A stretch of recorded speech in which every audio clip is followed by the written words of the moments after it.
What's up guys, I'm Phoenix Master 1 and welcome back for some more Fire Emblem Heroes, and today I'm going to be taking a look at the new weapon refines for Flying Nino, Joshua, Sword Reinhardt, and Nina. So this is going to be a comprehensive analysis. I'll be going over what I think about these weapon refines and what kind of builds you could run on these units. As always, if you guys do enjoy these refined review videos, then I would really appreciate if you could pretend to be Reinhardt and quickly do a brave hit on like and subscribe. I'd really appreciate that. So with that said, let us begin. Let's fly! Don't fall, don't fall! Flying Nino got a pretty simple weapon refine, but it's really solid. That improves her offenses and also can help her support her allies.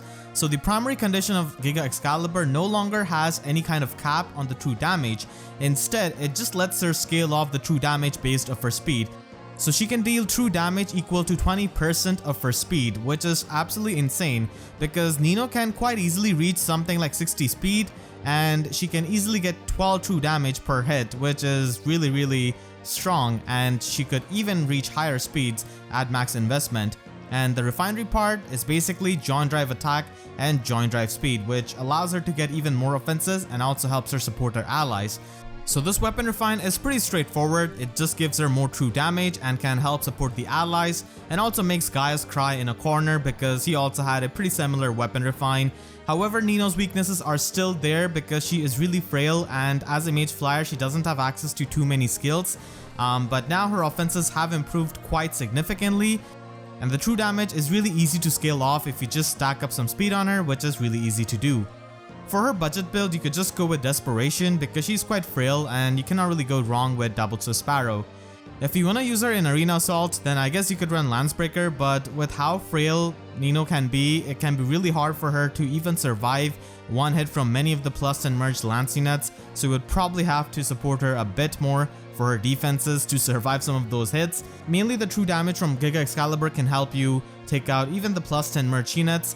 So Lancebreaker could be useful, but otherwise Desperation is quite nice as well. And in slot C, she could always run flyer exclusive skills like Goat Flyers or Ward Flyers, and on a Fire Emblem team she can just provide really amazing +8 attack and speed support with Goat Flyers and a new weapon refine. The third build in my opinion is the perfect Nino build by sacrificing a Triandra for the push and the rain skill. So the push and the rain skills are really good for Nino. This build just maximizes her offenses, and this is pretty much the peak Nino build in my opinion. And you could also run something like Sparrow 3 and Sparrow 2 as a Sacred Seal. Joint Drive speed could help her increase the speed, which does result in better true damage, but I still prefer the Speed Res Rain because it still gives you the extra damage because of the resistance part of the rain skill. But still, if you want to support your allies with Joint Drive speed, then that's an option as well for the slot C.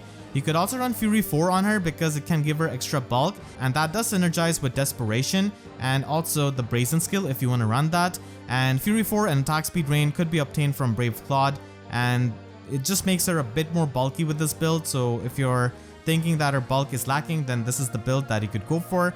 In an Ether Raid's defense team, she could also be used, and the support from her Giga Excalibur is definitely pretty nice. In my opinion, Steady Impact is really good skill for Ether Raid's defense specifically because it does give her the impact effect, the extra defense, and also the extra speed for doing the true damage. So that is something that you could do with Nino, just using her as a rally trap with aerobatics that she already comes with. In battle, a mage knight should be equipped with more than just magic, my friend. These are definitely some interesting times where Sword Reinhardt gets a weapon refine before the original Reinhardt. His Master Sword is still a dual phase brave weapon, and at start of combat, if the foe is above half health, then he gets +5 attack during the combat and inflicts -5 attack debuff on foe during the combat. And in the player phase, he can basically have the impact effect. And this is pretty good because impact skills are not really available for Cavaliers. So it kind of tries to mimic Blazing Durandal weapon refine in a sense with that impact effect. So this just doubles down on his dual phase brave weapon, giving him more attack stat. And this refine is really easy to activate because you just need the foe to be above half health, which is not really all that tough. With his weapon refine, he can basically create a 10-point stat differential, and that can allow him to use stuff like Heavy Blade much more easily. And this weapon refine also makes him quite decently bulky. Reinhardt does have workable defense and resistance, so combined with the impact effect, the attack debuff, he can definitely be pretty bulky in the player phase. And as I said, impact effect does help him kind of similar to Blazing Durandal Eliwood, but still not that much because at the end of the day, Eliwood is going to be really fast, but Reinhardt is not going to be that fast, which means that any kind of faster unit can just have Quick Riposte or an auto double skill, and they will just break through his impact effect if they win the speed check. And that is not hard to do because Reinhardt is going to be super slow.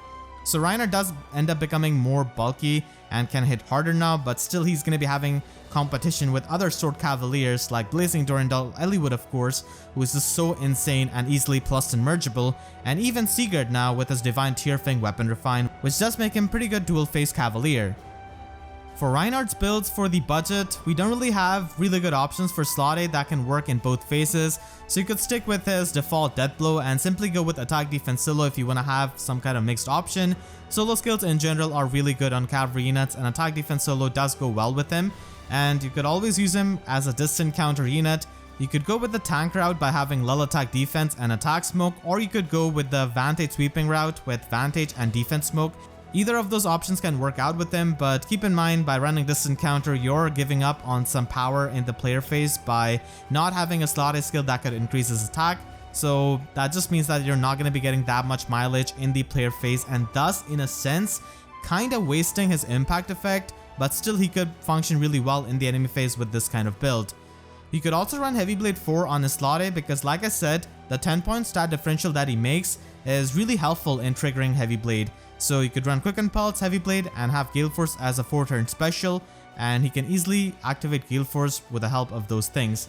You could also run him with solo skills and rouse skills, and basically just pumping up his defense and attack stats so that he could take out units in 2 hits and also survive a lot of hits on his physical side. And Heavy Blade can also be used as a Sacred Seal in combination with a Vantage sweeping build with Moonbow so that he can trigger Moonbow on the second Brave hit, and that can help you do more damage and take out more units. You could also use him in Aether Raid's defense. As I said, he is going to be facing competition from Blazing Durandal Eliwood, which so many people use, but you could also use him similarly as a Rally Trap unit, and if you give him something like ARD attack defense, then he can reach insane amounts of attack and defense, and Heavy Blade along with the 10-point stat differential that Master Sword creates, and the fact that it could stack up with lull attack defense just means that he can trigger Heavy Blade much easily and trigger his Moonbow. You could also run him as a Gale Force Cavalier. Of course, it is going to be not as consistent as Eliwood because this requires the opponent to survive and then hit back Reinhardt, and then also for Reinhardt to survive. So basically, if those things can happen, he can trigger Gale Force and then lunge and basically hit the backline of the opponent's team. If you don't really care about Gale Force builds, then you could just go the full Bruiser route with having double attack defense solo, lull attack defense, and basically hitting as hard as possible with max invested Sword Reinhardt. Care to test your luck? Heads, I win. Tails, you lose. Joshua's weapon refine was one of the most anticipated ones in my opinion in FEH because he has been such a fan favorite character, and in my opinion this weapon refine is just alright. I mean, it's not really too disappointing, it's not really too bad, but it's not really too good either in my opinion. It does make him more viable, which is always good, but honestly I wish they had given him more effects or just something, flavorful that can reflect on his gambling personality or just something like that, because sword infantries are just so stacked when it comes to competition. So I really feel like Joshua should have got a bit more things, but still this weapon refine does get the job done, does make him a bit better. So the primary effect of this weapon refine stays the same. I wish this gave him something extra, like maybe healing or something like that. That would have been really sick. The weapon refine, however, gives him consistent +4 to all of his stats, as well as the guard effect in the enemy phase. But if you want to trigger this effect in the player phase, then the condition is a bit more strict. The enemy needs to be at full health. So most of the time, you're basically incentivized to use Joshua as the enemy phase unit for tanking, and the guard effect that he gets is pretty helpful for tanking in general. And he can also get pretty fast, honestly, and he can function as a tank, and he does have better resistance than most of these sword units, but still he doesn't have the highest attack stats, so he will need to abuse the -1 special cooldown with something like Iceberg or Glacies to get his damage output. Joshua can basically have much better resistance than a lot of these sword units. The extra speed allows him to run the damage reduction skills, and overall, the weapon refine just makes him a big ball of stats, and the guard effect can be helpful. So on a budget, Joshua unfortunately doesn't have too many options because he really likes distant counter in his slot A, but on a budget that is not possible, so you could just run quick riposte and a stand skill.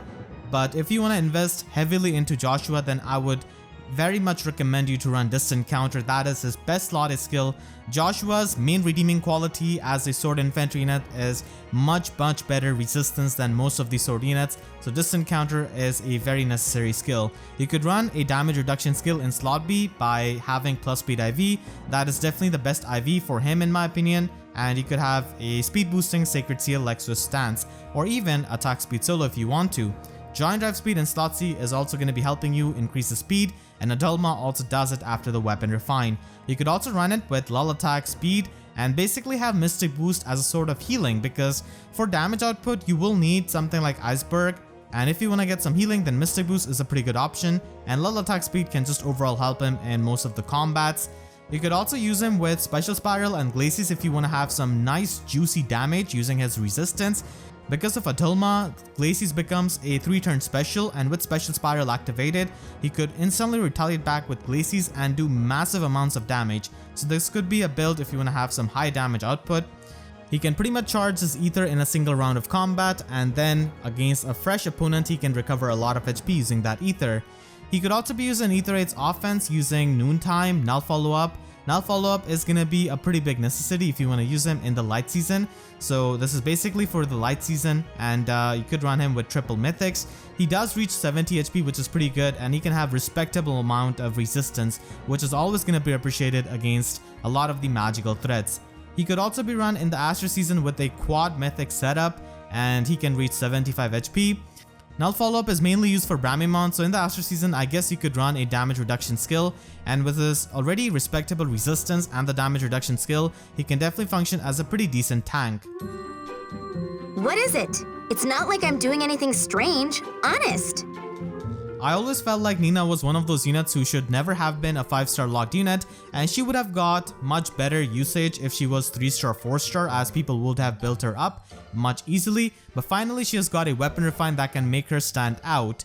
So her weapon refine is pretty flavorful, matching her personality. If you have played Fates, you know what I'm talking about. Even the icon says it out loud of this weapon refine. So this weapon refine gives her -1 special trigger cooldown, which is really great for using it with Iceberg or Glacis, and it still has the Shining Bow effect, which is inconsistent as it depends on the enemy stats, and a lot of times many of the bulky units are going to be having balanced bulk, so you're really not going to be getting that +7 true damage many of the times.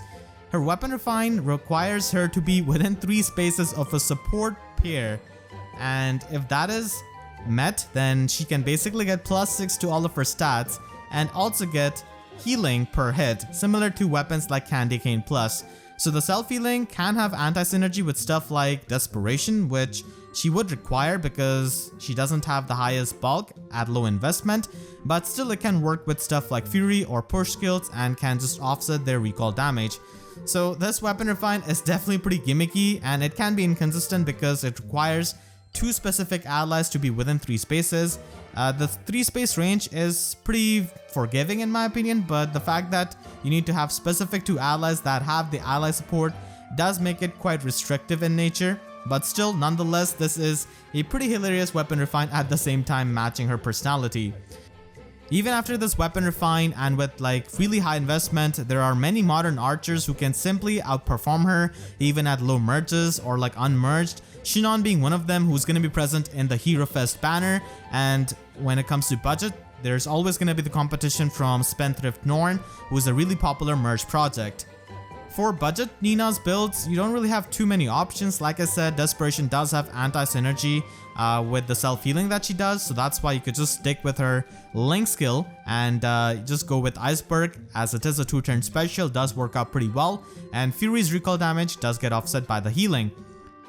Nina requires a lot of investment if you want to use her really well. So at max investment, I would definitely recommend using a push skill because the recall damage does get offset by the self-healing, and Glacies is already a 3-turn special because of the -1 cooldown of her Spy Song bow, and Time Pulse makes it a 2-turn special, which means that she could easily trigger that in a single round of combat where she takes a counter attack. So Glacies is a pretty good special. You could also run Iceberg if you want to, and Glacies can be run with the Flashing Blade 4 set so that you can always trigger it in a single round of combat, especially if you run Time Pulse and make it a 2-turn special. That could also be done, but if she's going to be taking some counter attacks, then of course it could still be triggered by being a 3-turn special quite easily.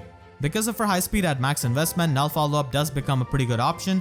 A solo skill with her drive skill could work out even with her weapon refined condition. It might seem a bit awkward, but those things aren't really all that hard to do, especially when you just need to be within 2 spaces of an ally to trigger all of those skills.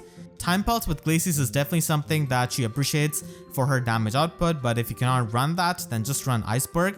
And Fury could be run if you want to improve her overall bulk. Even though her HP stat isn't the highest even at max investment, Fury 4 could be run with Mystic Boost to just make sure that she can stay healthy, not really get bothered by the recall damage. And with lull attack speed and the extra defense that Fury provides and the weapon refine that provides, she can have a bit better bulk. And at last, I can definitely see her working in Ether 8's offense at max investment, because you could basically have 2 mythics have ally support and they can easily be away from Nina at 3 space range, and she will activate her weapon quite easily. And as it is, those mythics need to be behind. You're always going to be using someone like Peony, so Peony could have ally support with either Milla or Air, so that is pretty easy to do and utilize in Ether 8's offense. And you can basically use her high resistance and the fact that Spy Song bow gives her -1 special cooldown.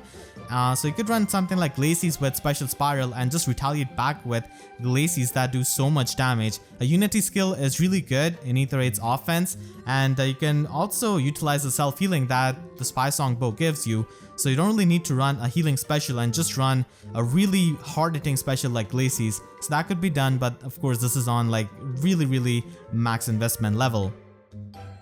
Overall, I feel like this weapon refined batch was quite decent. In my opinion, Nino and Sword Reinhardt are basically the winners. The true damage from Nino is definitely pretty amazing, and Reinhardt also gets to have more damage output and has a bit better bulk. So let me know in the comments what you think about these weapon refines and which one is your favorite and which unit you would like to see a weapon refine off in the next patch. I want to thank all of my YouTube members for their constant support, and if you enjoyed, then please be sure to leave a like and a comment. Helps me tremendously, and be sure to subscribe and hit the notification bell, because YouTube sub boxes are about as functional as Nina's weapon refine if there are no ally supported units for her to spy on. So that's it, I'll see you guys next time. Thank you so much for watching and have a great day.